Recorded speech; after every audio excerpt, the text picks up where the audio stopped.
Okay, I'm gonna Sometimes, send you the live. sometimes it happens. See, internet.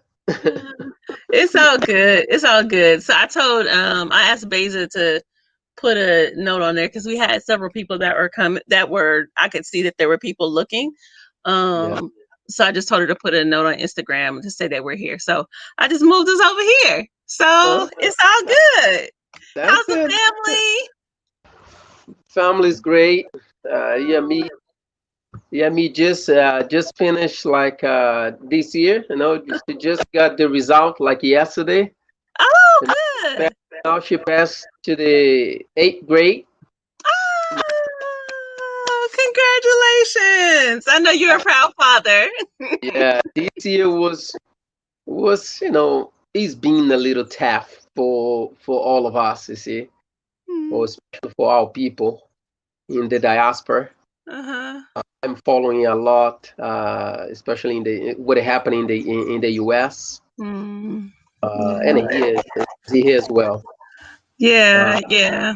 I know that y'all have it bad down there too, because y'all got a nut just like we have as a yeah, so-called president.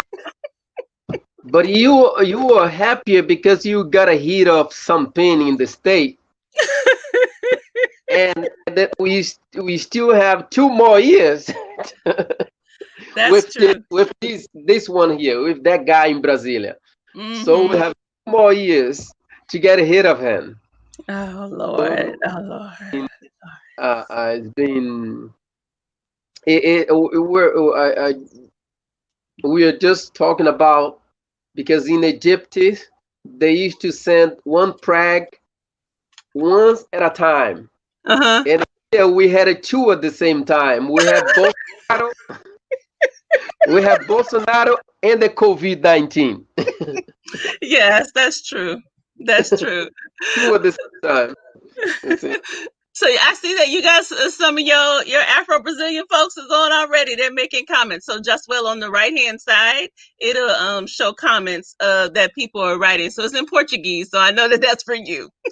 But Yeah. let me start. Let me just formally welcome folks. Good afternoon, everyone. My name is Dr. Ifetayo Ojelade. And on Wednesdays, yes, we are typically on Instagram, but that's okay because, as people of African descent, we make it do what it do. So when there are technical difficulties, we just switch it up. So today we are on Facebook, and I am so proud and pleased to have my brother in Oshun, my brother, and just all things that have to do with people of African descent in the diaspora. Is I'm gonna say it jacked up because I have an American accent. Josuel Queiroz. How did I You know, do? yes, that's correct. And he is down in Salvador, Brazil. Not only is Josuel an initiate of Oshun, he is also a travel guide. I have had the opportunity of being on 2 of his tours. He is the owner of Olufemi Tours. And so we're going to talk a lot about that and just the experience of once we get past COVID-19, because I don't necessarily want y'all to travel now. But when we Yeah. get past that, this is the man of men to travel with. So, welcome, Josuel. Yes, let her pass. I think we had a like a good news with this vaccine. It's just coming. Mm, Maybe by the mid of next year, everyone will be vaccinated, and then you can start planning your trip. You can start planning. You know, uh-huh, uh-huh. to just forget 2020. Yes, 2020 is a year to be forgotten. yes, it's a wrap. It's a wrap. Yeah. Okay, so tell me. Okay, so Josuel, I don't think I've ever asked you this. I've been on 2 tours with you, but I don't know. How did you get into doing tours, and specifically because your focus is specifically like taking people to understand the Orisha and things from an African perspective. How did you get into that? Well, uh, basically, I didn't plan. I was not planning, Uh huh. but something, just took me to it. You see, because the first, that I was a waiter. Okay, Mm-hmm.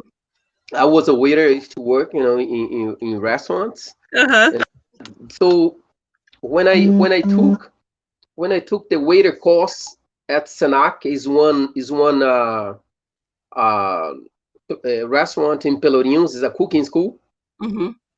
When I took like a waiter course, so that was my first encounter with the language. With Okay, so English, yeah. English. So I started to hear like people, talking. You see, so it was my first encounter with the language, and I work as a waiter because I dropped out of school for many years. I don't know if I told you that I had a like I was a hey, how do you call hyperatism when I was a young at school, like 8D, like a learning disability. Oh, you had a learning disability. Really? Yeah, yeah. I But you speak was Yeah, I was like in Portuguese we call hiperativismo. Hyperativismo is when you don't concentrate yourself. You do many oh, things. like you're distracted all the time? Yeah, Okay. okay. I was like with 12 years old. 12 years old, for example. My daughter is 13, is seventh grade now, eighth grade, 13. I Mhm. was 12, and I was in the second grade. Oh. Because I had a lot of difficulty to concentrate myself, and then I fail, and then that when it happens with white focus, and when you are in a private school, when it happens with white people, so they Mhm. take you to clinic, so they can Mhm. afford to take you to clinic, and then you Mhm. you can solve your problem. But my family, didn't understand about this, and Mhm. usually teachers just sometimes you just blame you. That's a disgusting child, doesn't want to Mhm. study. I know. Mhm. And then I was in the second grade. Then when I met one teacher, and then I had a teacher named Conceição, and then she was like great, and then she understood, and and then she started to work in a different perspective, you see. And then I just to calm down and take it easy, uh, uh, and then I started to pass. But when I was like, one example, 11 years old, my mom took me to a hospital, and then in these the psychiatric told her and gave her a letter. I got this letter like when my father passed, because my Uh-uh. mom just uh, didn't show this letter to to anybody and to me. And then when Uh-huh. my father passed away in 2007, you see, uh, and then she showed me the letter. Oh, look to this letter. This was a letter then that doctor when you were 11 told. And the letter says, "Oh, your child is incapable. Your child Mm. cannot do anything. And if in the future, if he committed any kind of crimes, you just show this letter to the police." Oh, wow. And You're like, I didn't know this story, yeah, Josuel. and then when you show me this letter, because I wanted to go to this doctor again and just say, "Oh, see." I can't even believe that of you. Yeah. Then and then I start after this teacher, Conceição. I passed from second to the fourth grade, and then to the fifth, and then I just passed. And then when I was like at the ninth grade, and then when I passed to the to high school, I was like ninth grade. I was 18 years old, and then I had to work, and then I went to the Senac, to the cooking school, and Uh-huh. then I dropped out, and then I started to work as a waiter.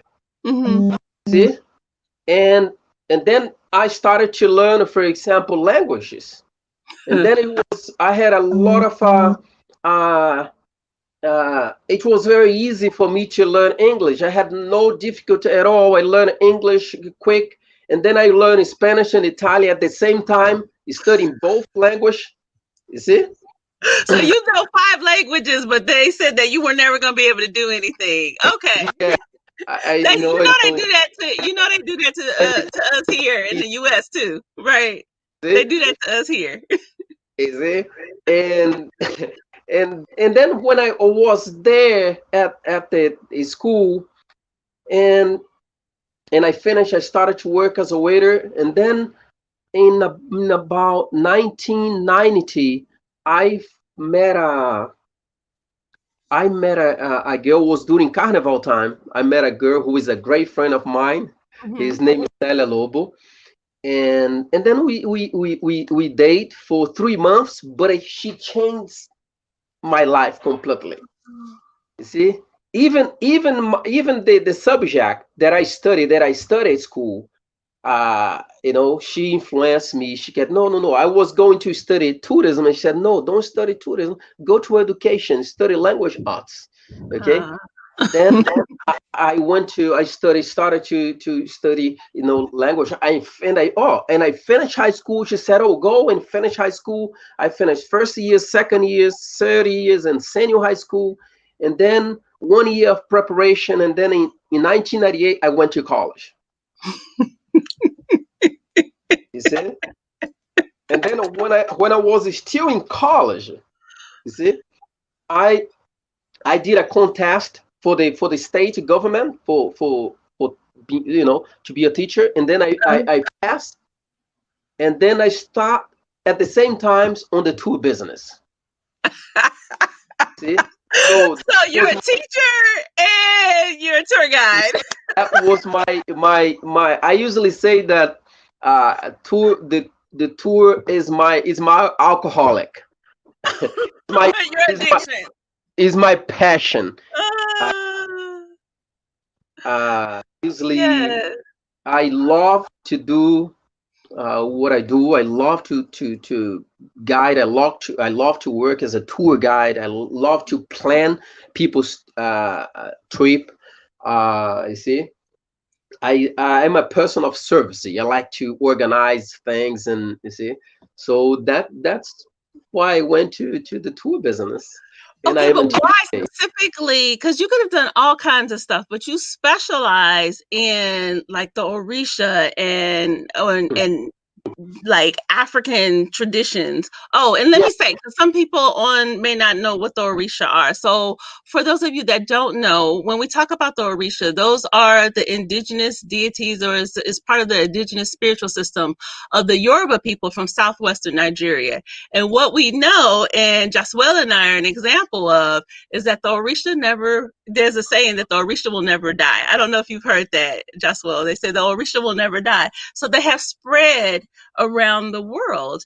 And so in the United States, so me being here in the United States, and in Brazil, we know that the Orixa tradition is very strong, and there's kind of different aspects of it. We're going to focus on Candomblé today, but that is one of the things that if you go on one of Josuel's tours, is that he will take you to different Candomblé houses, and he will expose you to the Orixa tradition as Afro-Brazilians experience it in Salvador, Brazil. So why that? Why the Orixa tradition? Why do you focus on that?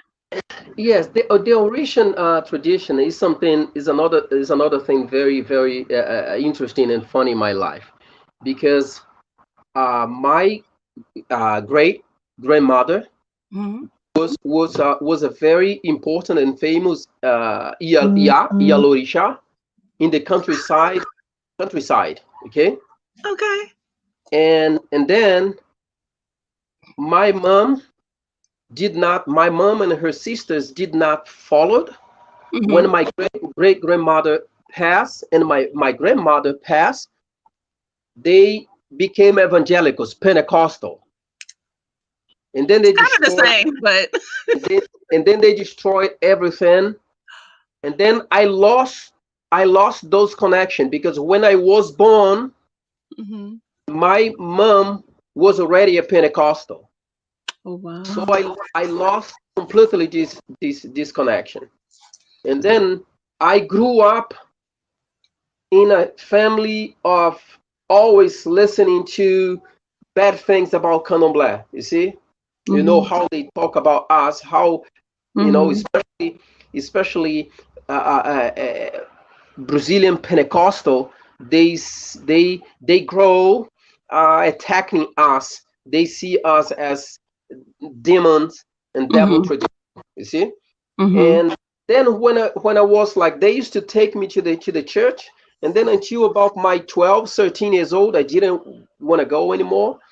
But when I was like what 20 something, like a 26, 27 years ago, one of my elder who belongs to the Terreiro do Cobre, who used to sew not sewing clothes, So. Mm-hmm.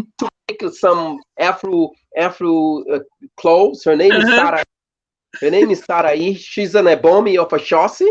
Uh-huh. Is a she is a Orixa. She was Mm-hmm. initiated for Shossi, many years ago, and then she took me to Terreiro do Cobre. And then I started to go and see this ritual, and then 1 day, 2 days, and then I'm until today, 27 years. And Ah. so this the tour, I was like initiated into the Candomblé and as a tour guide, and I understood that a lot of people, they used to come to me asking for some kind of information that a very few tour guide had. You see, Mm-hmm. we can count in our fingers, for example, about the tour guide in Bahia who are initiated, and who usually, sometimes you are initiated, some are initiated but they don't speak the language, you see. Mm-hmm. But those who are initiated are very, very few tour guide. One is Paula Santos, who is in the Yes, business, I know, Paula. who is in the business for many, many, many years. Uh-huh. She's great, you see. Mm-hmm. And two other Marcoses and two other friends Mm-hmm. who is on the business, Marcos Reis and Roberto Mercedes, you see. So very few. And then a Mm-hmm. lot of questions, a lot of people, I want to see one ritual, and I want to, you see, usually, for example, I start in the tour taking people to see a Candomblé celebration. Mm-hmm. Okay? Yeah. Show them, and then explain to them. And some of my clients were initiated in the future as well. You see, Mm-hmm. Mm-hmm. some African Americans, some who belongs to our temple, like see, that I met here that were initiated. You see, Uh-huh. in our temple. You see, so this connection, I think the Candomblé gave me, gave me wisdom. They gave me a lot of knowledge to pass and to transmit to my people, to my clients. Got it. Talk a little bit about, I don't know. So the first thing you could tell me is, what are they called? The beads that you have on. What do you Uh, call those? we call in Portuguese, we call contas, fio de Contas. conta, or Oh, like bead. necklaces. Uh-huh. Yeah, but I wear like on my shoulder because I'm Ogan. Ogan do like this. When you are Orisha, when you get into a trance, when you get the Orisha and receive the Orisha, and then you do like this. Mm-hmm. But I usually do on my shoulder. Ogan usually care the beads like this. So those Okay. are usually the beads that are the beads of my initiation. Okay. You see, And and so that's Oshun. And then what's Oshun and Shango. and Shango? I didn't know. I didn't realize you were initiated to Shango. Did you tell me that? Maybe you told me that. Because Shango, okay, I'm initiated to Oshun. I'm a daughter of Oshun, but Mm-hmm. there are some Orishas because especially if you belong to a temple, that you don't what do we call in Portuguese? We call there is a word that we call in Portuguese called assentar. When you do, for example, you have other orishas that you have to Mm-hmm. worship, and Right. Shango is the orisha of the house of my house. So Got it. everybody Okay. who initiated, they receive A a Shango. Okay. Shango. But I am Ogan of Shango Aira, who is the orisha of my spiritual mother.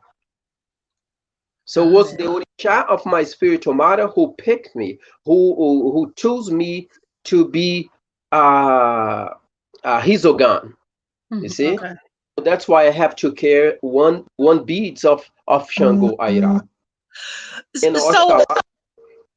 one question I have, because I know that one of the things that I've appreciated about Candomblé is that there is a lot of structure. And we know in Nigeria that there's definitely structure.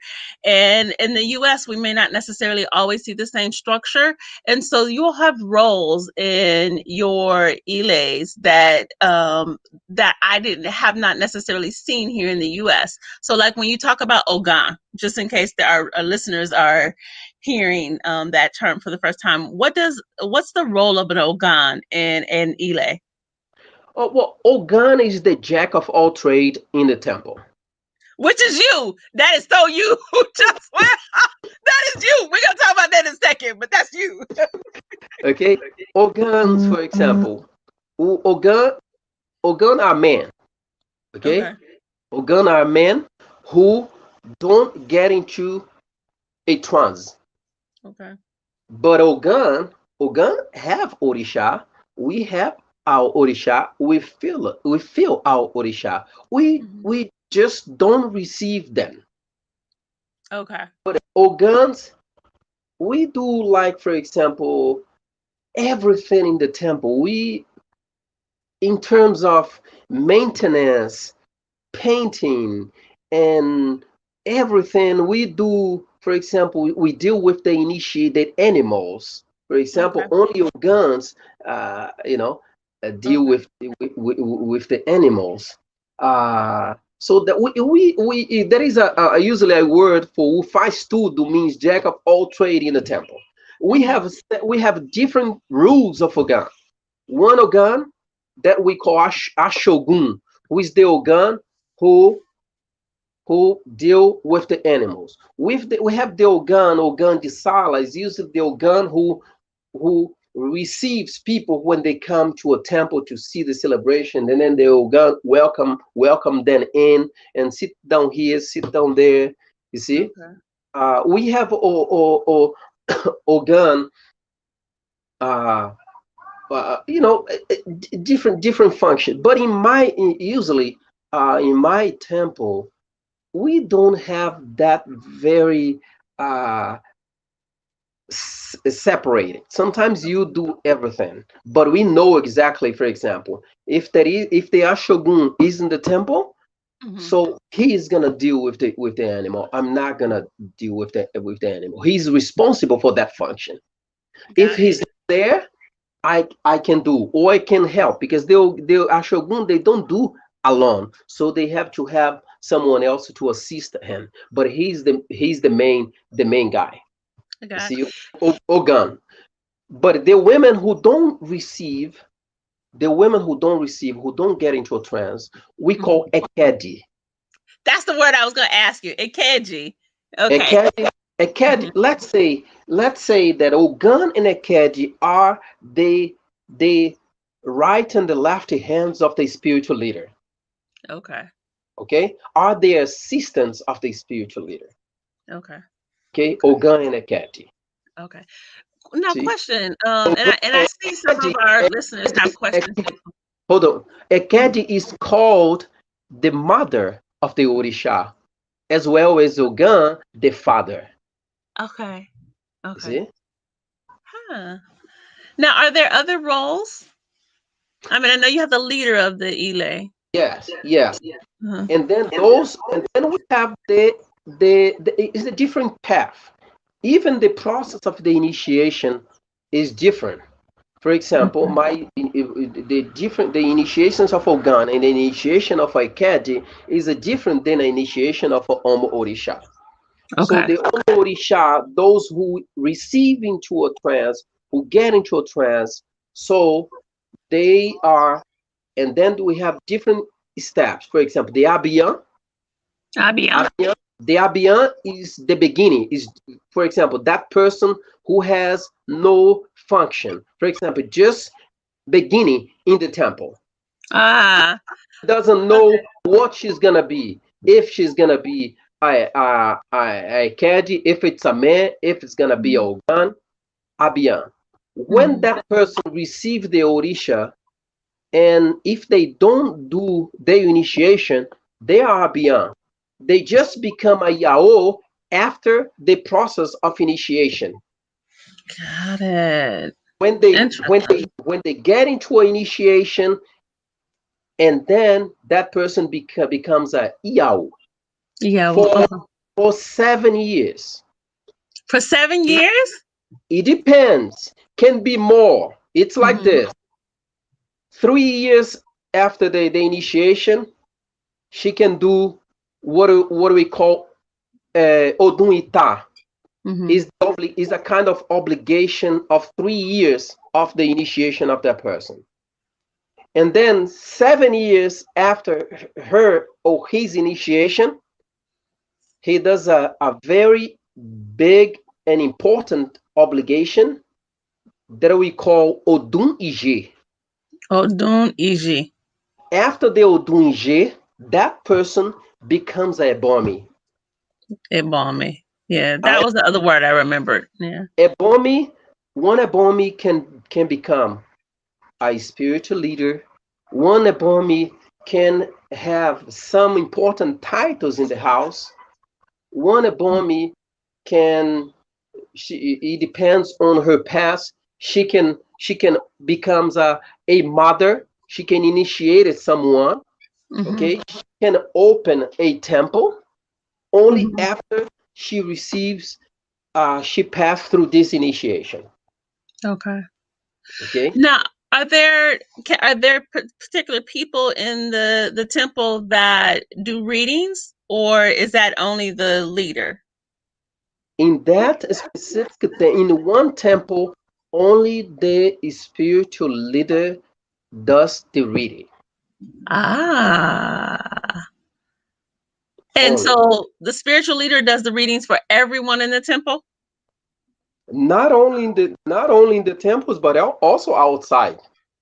Got it. I did not know that. Okay. So, for example, I take a lot of people. Usually take a lot of people to do reading. Okay, people from all over, and then they do reading. So this spiritual leader can do reading for anybody outside of the temples and inside of the temples. But like in a temple like Casa Branca, Ilea Sheya Nasuoka, who yesterday picked the new spiritual mother, the new spiritual leader of the house, Neuza of Shango. So she was selected by the Orishas yesterday to be the ninth spiritual leader of Casabranca. Casabranca is the oldest traditional Yoruba temple in the country. So it was founded in the mid of 19th century, 1860, 1855, 1860. And I've seen a video about that Yeah, temple. Mm-hmm. you see. So in that specific temple, there are many people who does the reading, but not in Casabranca, because many of those women at Casabranca, they are spiritual leader of different houses. Oh, got it. Okay. Like my spiritual mother. My spiritual mother my spiritual mother. She was initiated at Casabranca, but she has her own temple, Terreiro do Cobre. Mm-hmm. You see, And there are other women there who have their own temple. You see? Okay. So she does the reading in her house. But at Casa Branca, now Yaneuza is the one who is going to do the reading of the house. Okay, now that actually just gave me something. I don't think you and I have ever talked about this. So one of the things that I always tell people to be careful of is when they're going to get spiritual readings, or they're like interested in the Orixa tradition and they're going to a different country, is that you have to be careful. You can't just, show up to anybody and get that kind of work done. If someone was going to Brazil, what would be some suggestions if they wanted to find a temple to participate or to get a spiritual reading at? How would you suggest that they go about figuring it out? It's just, it's like, just connect to the right person. Because you know that in every religion, we have those people who use the religion for, to make and to, They're every religion. problematic. Yeah? I said the word is problematic. That's the word. Yeah. That's Okay? a Black American word. They problematic. Every religion is like this. We have someone who are there only, uh, to make things difficult. Yeah. But it's just be connected to the right person to take you to the right place, to take you to the right spiritual leader. You see, so there are many in Bahia, in Salvador, good, excellent spiritual leader. You see, excellent spiritual father. I know, like, hundreds of them. But and I have like a list of leaders that I usually take people to do the reading. When my spiritual mother cannot do it, when sometimes she's traveling, or sometimes she she cannot do it. For example, last year in December 7th, the spiritual leader of my spiritual mother passed. Okay. Yeah. So during this year, she could not do the reading. So 1 year without do the reading, 1 year without do like any kind of ritual. So after, like, yesterday, when she picks the next person, so now she's able to do, because it was 1 year of mourning. Yeah. Okay. And then when she's not, for example, and then I had, for example, in between, I had these years some people who ask me to do, and then I take them to someone else that I know that is good, that I know that is a correct person. You see. So it depends. They can find out, and before, don't go. Sometimes, for example, people arriving, they don't know anybody, and then they just ask someone in the streets or in Pelourinho, oh, I want to do something, I want to go to a, and then that person is gonna take you to someone that sometimes are not prepared to do the reading. Sometimes it's not prepared to do any kind of ritual, and sometimes you don't need to do things, and then they are going to say that you have a lot of problem, that you have to do Trying to this and scare you. this and this and this and this, and then they will get money from you. Okay. Yeah. Oh, this cost this and this. So this Yeah. is all over. Yeah. This And I think in the States, you have that kind of person. yes. We know those people well. So definitely. I mean, so one of the things that I would tell people is that if you were traveling to Brazil, or I mean, wherever you're going, Brazil, Nigeria, Cuba, Puerto Rico, any place that you are going, and I would never show up. I don't suggest that you show up and not know anybody and get any kind of spiritual work done. It can be very interested and engaging in the system, seeing the cultural parts of Candomblé, or any of the aspects of the Orixa tradition, and it's called different things around the world. But it's not a time for you to go and just like reach out and try to talk to a stranger, somebody that you don't know. You would always want to get recommendations from people. I want to kind of shift gears because I see a question here. And it kind of goes to what we did last year, Josuel. So it says is how do I guess basically how do people treat serious mental illness? Do they have mental health hospitals and medicine access? Okay, so let me answer part of that question. Okay. And these questions, for example, you know what is happening now? What is happening now in Brazil? That guy in Brasilia that I don't want to talk to pronounce his evil name. His evil name. He wants to take all the subsidies, all the money, all the money that is offering to mental health problems in the country. To those money that goes to the public, we call SUS, is the public medical care, to treat patients with mental disease, mental illness. Okay, and the religion. There are many people who have problems, mental problems, and that problem is not exactly a medical problem. It's a spiritual problem. It's a spiritual problem. We have a lot of like examples in my temple that are one of our elders, for example.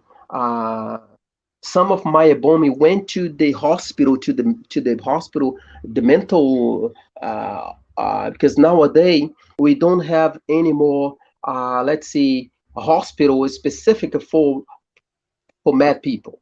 So they don't stay like, we had what we call in Portuguese in the past, manicômio judiciário, where those people stay there and receiving a lot of drugs, you see.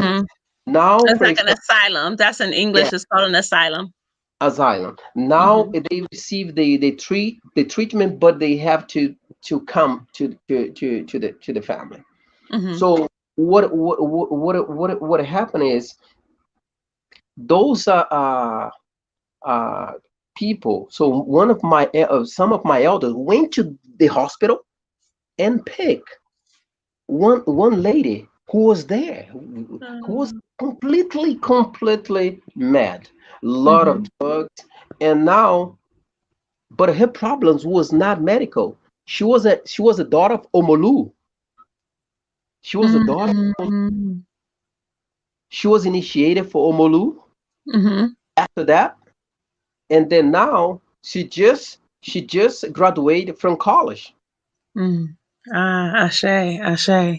So what you're describing, I think so, and I kind of wanted to address that part of that. So I think one of the things from that question of do they have mental hospitals and medicine access? So Brazil is no different than the United States. It is a huge country. It's the largest country in South America, and so they have many of the Western trappings because it was colonized by the Portuguese. So a lot of the things that we have here in terms of the advancements and in terms of the oppressiveness exist in Brazil. So of course they have hospitals, of course they have medication, anything. They got Vogue in Brazil. So anything that you can think of. We went to Sam's Club in Brazil. So that's the thing that you have to be clear about. I think what you're saying, Josuel, I think is another part that's really important, is that one of the things that Afro-Brazilians have held on to is the African cultural traditions. And because a lot of it went underground and it survived, and we're just talking about Candomblé from the Yoruba, the traditional Yoruba aspect, but there are other African influences that are there. And because of those, that tradition being so strong there are ways that Afro-Brazilians in the Candomblé tradition can treat things that look like that we would define in Western psychology as mental illness, that they don't necessarily define as mental illness. And so what Josuel is talking about is one of those examples of that, and particularly being initiated to Omolu, which is an Orisha that we don't talk about in the US as much. Molu is a very strong Orisha. Is the healer. Is the Yes. Orisha is a doctor. Very strong Orisha. You see, and many. I know a lot of people who had, for example, when they were young, like, oh, they talk like by themselves. They talk with the spirit. And then those people, or they talk spirit, they put them in the manicomio, they put them in the hospital, in the asylum, because they were like crazy madness, you see. But no, you see. Right. Now we understand a lot about that, and then the religion, especially the indigenous tradition, the spiritism, the Candomblé tradition, you see, and the Bantu influence, the Jeje tradition, the Jeje Nago, the Yoruba. So they all know exactly how to treat those kinds of problems. Okay. And those problems can be treated in the religion, not with medicines. Are there people that you've seen that can't be treated by the spiritual tradition? That what That cannot? cannot be treated. Like, is there somebody that they've tried to treat and they can't treat them? Oh yeah, especially for example, especially if you were like a Pentecostal. That's what, for example, was the Pentecostal. That what You just put that dig in it. was the Pentecostal that put my spiritual daughter in the asylum. That lady from Omolu, her mother was evangelicals. Okay. So they took her to the church, and then in the church they beat her on her head. It's like, go out of here, demons, and blah blah blah. And he started to do a lot of how do you call that? Uh, Trying to take the devils out of her body. Oh, exorcism. Exorcism in the church. Mm-hmm. So as they couldn't do that, they couldn't take the demons, and then the family they talk to the family. Okay, she's crazy, she's mad, put her in the hospital.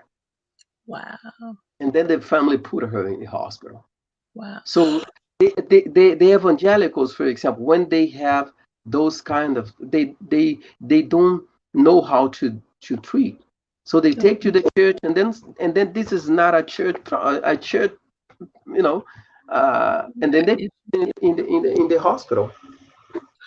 So, well, and so I'm talking specifically too about what about in the Candomblé tradition? Are there things in terms of mental illness that you've seen that in Candomblé that you all can't treat in Candomblé? You see, for example, one day, many years ago, about 7 years ago, and I received a client from French. A couple and a son, and then this son had problems, mental problems in French, and then someone told him to take him to Brazil. And then he came. He brought his son, and he stayed here like a couple of weeks. And then I took him to my temple to do like a reading, to consult with my Val. And then she said, well, the problem is is both, is spiritual and also is physical. The physical problem comes from drugs that they get the boy, the boy was, and then their parents, they didn't know anything about this drug, situation that and then she did some ritual, some a ball cleansing something, but said you have to treat both things. Sometimes it's not only a spiritual problem, sometimes it's a spiritual and medical, and sometimes it's not a spiritual problem, it's only medical problem. Yeah. And sometimes it's not a medical problem, it's only a spiritual problem. Spiritual problem, yeah. That's why, for example, you have to do a consult, you have to do a spiritual reading, just to find out. You see? Yeah.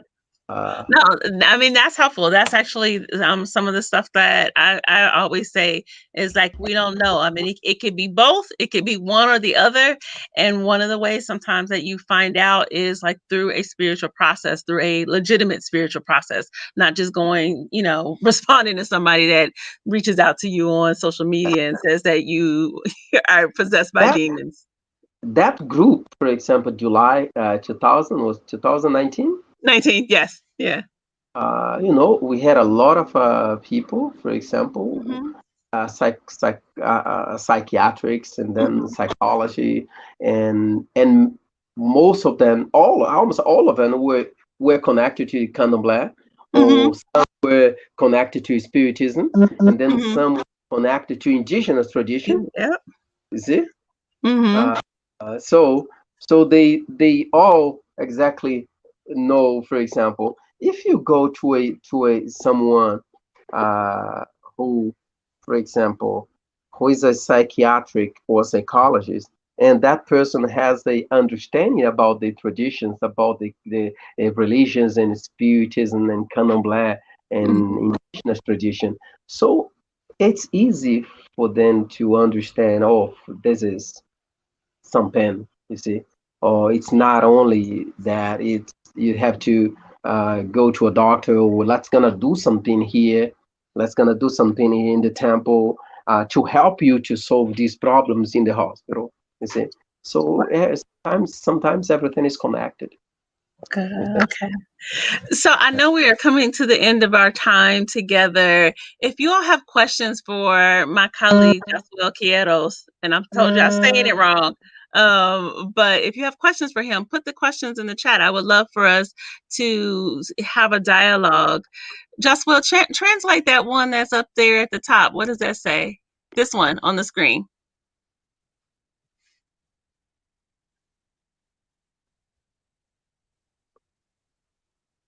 Or is it something that you shouldn't translate? Oh, okay. She's saying, that huge love that those conversations, those lives had a kind of translation. It's not simultaneous translation, so they could enjoy the conversation, enjoy more the conversation. Oh, okay. I'm sorry. So yes. Okay. So you translate this for me, Josuel. So yes, I would love to have something translated in the future. It's this sound. It's not so can you? It's low. The sound is low now. I don't know what happened. I don't know. I don't know what to do to make the sound louder. Okay. Are you on your phone, or you must be on your phone? Yeah. Oh, okay. I don't know. If you turn off the volume, it doesn't go up. Uh-oh, now we lost Josuel. Anyway, we'll see if Josuel comes back. So, everyone, again, if you have questions, definitely put them in the chat. I appreciate you just showing up and listening to this conversation. I'm talking to my colleague, Josuel Queiroz, who is an English teacher in Salvador, Brazil, and who also happens to be the owner of Olafemi Tours. He specializes on tours in the Orixa tradition and Pan-African, this kind of from a Pan-African perspective. And there he is again. That was great. That was great. Okay. So let's get ready to wrap up, Josuel. I know one of the things that you do too. So both the tours that I went on, there's a heavy focus, or at least the experience that I had was a heavy focus on, how do I say it? There were a lot of activists. So we were just surrounded by people that are very involved in like kind of social justice issues for Afro-Brazilians. Yes, this is what I'm doing now. I think this I started to do this after I created La Famille. Now I want to give a different perspective to my clients. Not only, for example, from my side, doing the tours, I know, explain to them about the history of the city, blah, blah, blah.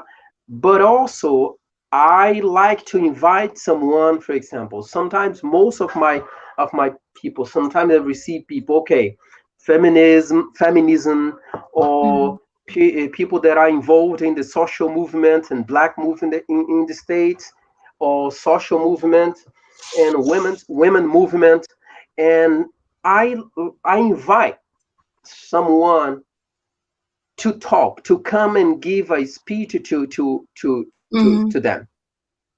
Yeah. And then to the kind of exchange, immersion in the local tradition. It's an exchange of knowledge. You see? Yeah. And also dancing and cooking class, and Hey, we didn't get a cooking class. What you mean a cooking class? We didn't get that. We missed that. But this is something that I usually do. Cooking classes to understand, especially to learn how to cook the food of the Orishas. I like that. To learn how to cook the most traditional food in Bahia, and also to know how to cook a specific food for some Orisha, for Shun, for Shango, for Chaucy, for Izzy. So the cooking class we do like this.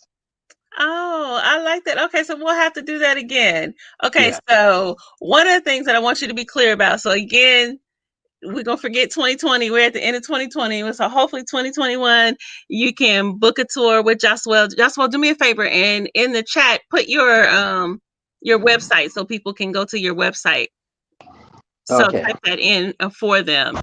But I don't think I made this clear. Josuel is the host with the most. So I was a little bit worried. So Josuel, I didn't even tell you this. I was a little bit worried about the second time, even though I don't know why I was worried the second time that I went, because he was the tour guide the first time. And so we were staying at a hotel. He's gone, but I'm sure he'll come back. We were staying at a hotel that I didn't know the name of. He's like, oh, it's the Wish Hotel. And I was like, ugh. And we got there. And so I'm the one that put this together. And I'm taking 17 people. We get there and everybody's like, this hotel is nice. And I was like, yay. So Josuel made me look very good. So everything that we experienced in Brazil was top notch. Because Josuel is just amazing in terms of everything. You can't hear me? No. Can you repeat that? I was just saying, I'm just giving you all kinds of praises. So I was saying that you're top notch in every single thing that you did, from the hotel to when we went out on tours. We went, Joshua took us to the beach, and we were just thinking, like, okay, so we're gonna go to the beach. Like, black people, we just go to the beach and put some towels on the ground. We had private cabanas. We were like, what? It was amazing. So if you want a super nice experience that incorporates being able to learn about the Orixa and the Candomblé tradition, and not just from a Yoruba perspective, because definitely there were folks from other parts of the Orisha, I'm saying the Orisha tradition, from the African spiritual systems. And we even met someone that was an indigenous Brazilian, and he talked about the indigenous spiritual system and blessed us with music and just connection there. So there were so many things that we were able to do in Brazil. And Josuel is the one that was able to do that. And for me, the biggest piece that was really important is that we were able to connect with Brazilians of African ancestry that had a very social justice minded perspective. And so some of those folks I'm still connected with on Facebook, and I always see them. They're out in the streets making it happen. So that was it. It was definitely an amazing experience. So thank you, Josuel, for everything that you did. And I have a news to tell you. Okay. Yeah, from next year. Uh-huh. I'm gonna move. I'm moving in January, the end of January, beginning of February, to a house. It's gonna be the house of Oshun. It's gonna be a hostel. Wait, you said it's gonna be a what? A hostel. Are I'm you gonna use. serious?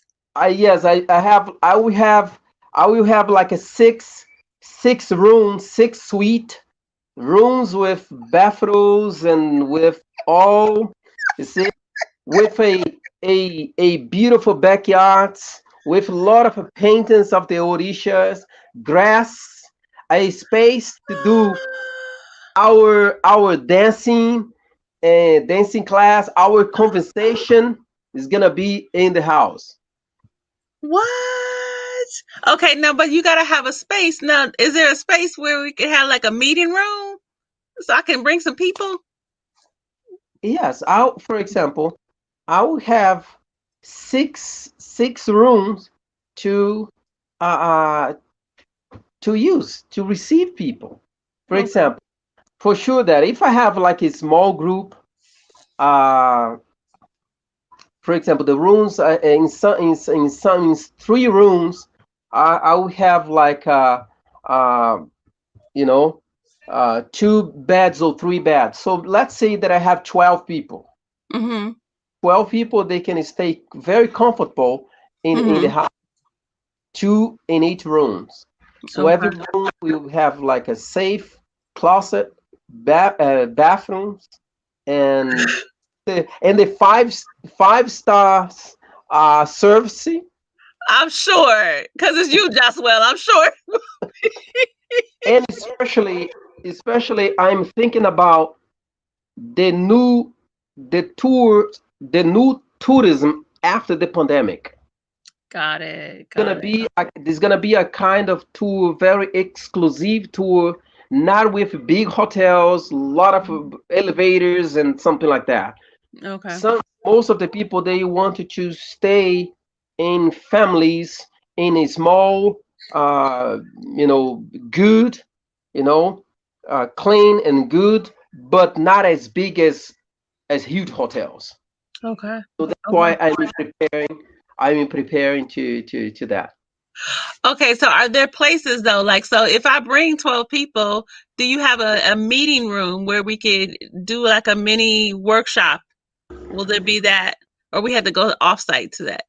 Oh, for let's say for 12 people, yes. Okay. I have like a huge uh,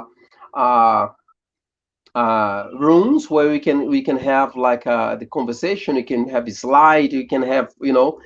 and you Uh huh. see, at the end of the day, we go to the yacht with Uh-huh. grass, with the yachts, with a Uh-huh. chairs, and then we can put all the chairs round table and have a Mhm. round table discussion. Uh, Okay. see, at the outside, I mean, in the backyard, very calm. It's in a very nice street, very nice neighborhood. Mm-hmm. You see, That's why and you be then, making it happen, man. yeah, everything is set, I will show you some videos and some. You see, uh, yeah. Today, today I just asked like I started to organize about the beds. Mm-hmm. You see all the nice beds that we have in the room. Mm-hmm. So someone are starting to make the beds, the types of beds that I want. You see, for each of the rooms. You see, it's gonna be something very very nice.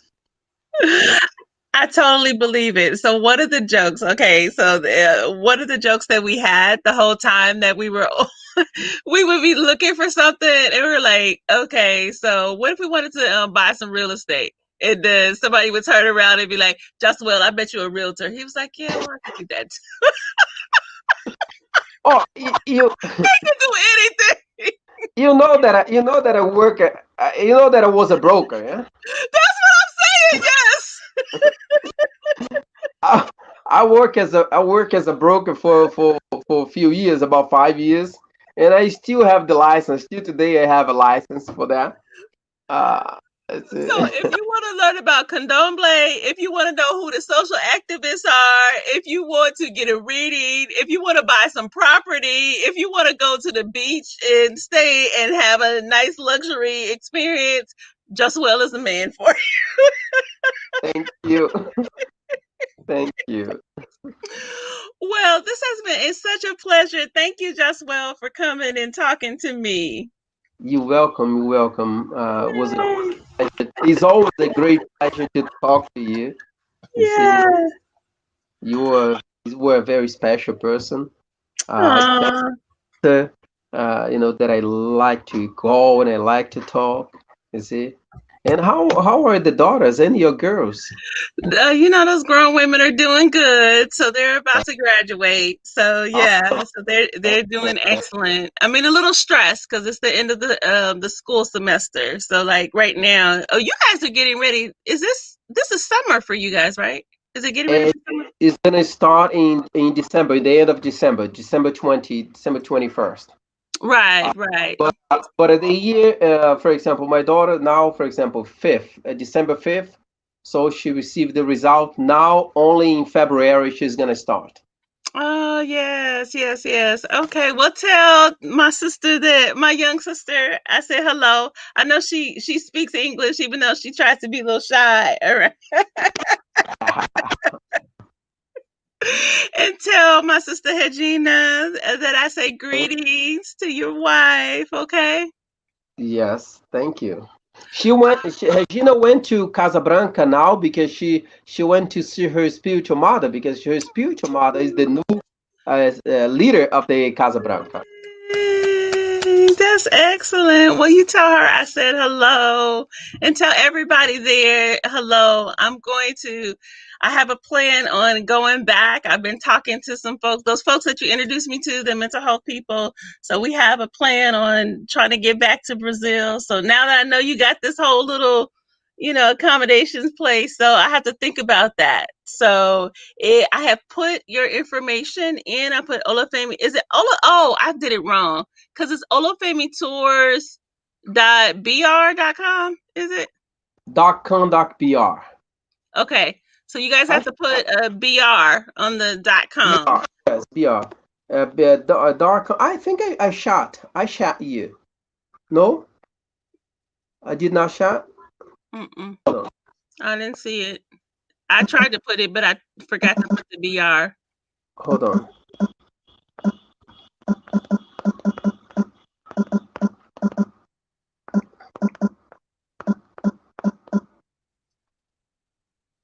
Did you got it? Mm-mm. You gotta press chat. You gotta press. Does it have a little chat thing? Because at the bottom right, mine says chat on the screen, and I have to. And if you click that or press enter, I mean, like click it with your cursor, not your finger. Oh, I don't know because I just press. Huh, that's weird.